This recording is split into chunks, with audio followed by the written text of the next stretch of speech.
Hi everyone, so this is a video I'm doing about how to talk to natives in Spanish, and it's going to be a mixture really of both grammar and other cultural tips.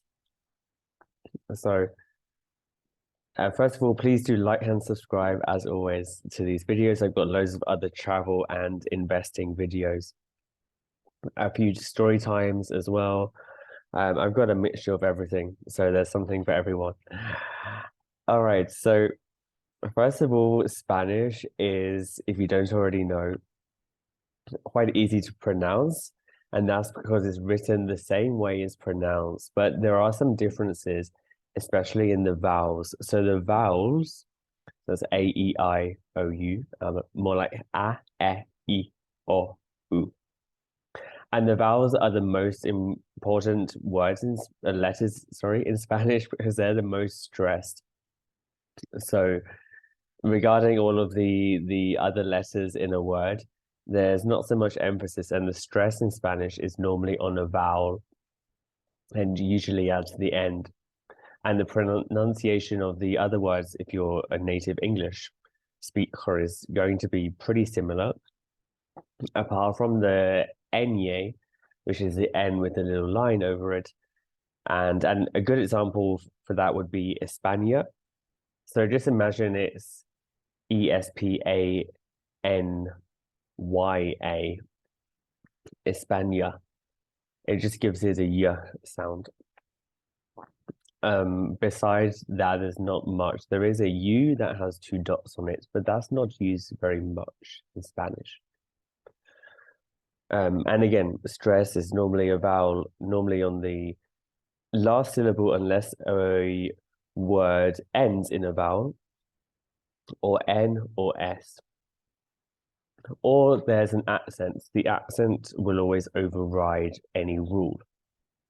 Well, that is pretty much the only rule in Spanish. If you're not sure, have a look at some natives, ask any native Spaniard to just pronounce a few words so they don't need to be a teacher. Then you'll get an idea.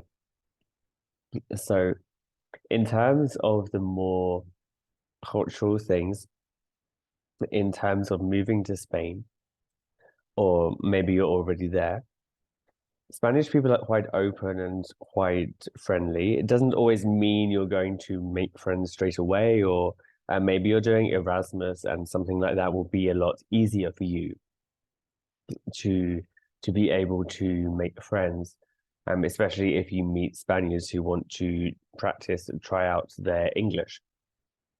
That's also one way, but just make sure that you're doing it both ways. So you're also getting a chance to speak your Spanish, which you probably will do. It might have changed since I lived in Spain, but when I lived there, not everyone spoke English, even young people, or they weren't fluent in it. Maybe they had some knowledge, obviously, from lessons and school and what have you, but in terms of day-to-day life, they didn't use it very much.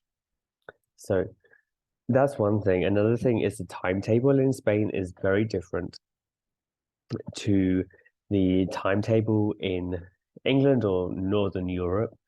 So lunch is normally around 3 p.m. Dinner is maybe 9 or 10 p.m.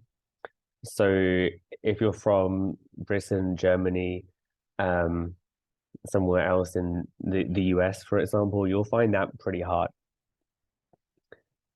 The final thing is service. So, for example, shops and restaurants. Maybe at first, like people won't be so friendly at places where they serve you like this, but that doesn't mean that they don't like you and you shouldn't take it personally or anything. If especially if you know a bit of Spanish for these places, they're definitely the sort of places you should use them or use it. Sometimes you just have to get to know, depending what part of Spain you're in. If you're, say, in a village, and you probably do have to get to know people before they like trust you or want to be friends with you.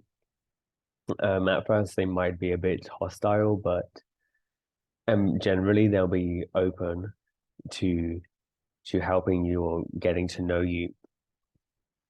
So don't expect maybe if you're from the US like a five-star service because it's not the culture in Spain, and that's reflected in tipping.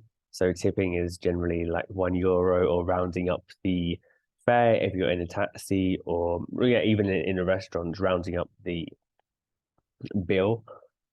As we say in Europe, not the check.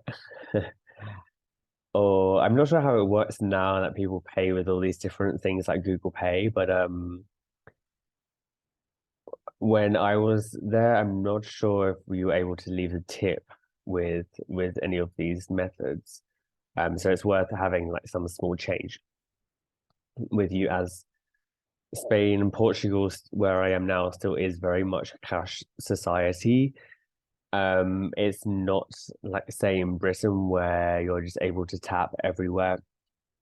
Small shops, bars, restaurants don't always accept, or often actually don't accept credit cards or any sort of card. So just be prepared for that and get some euros in advance, preferably 10 or €5 notes. If you buy a small thing with a 20, they might not change it. So those are three things that you need to be aware of when moving to Spain. I hope you found this video useful. And please subscribe, it helps me out, and also check out all of the other videos. I have many, and I'll be back soon with another video.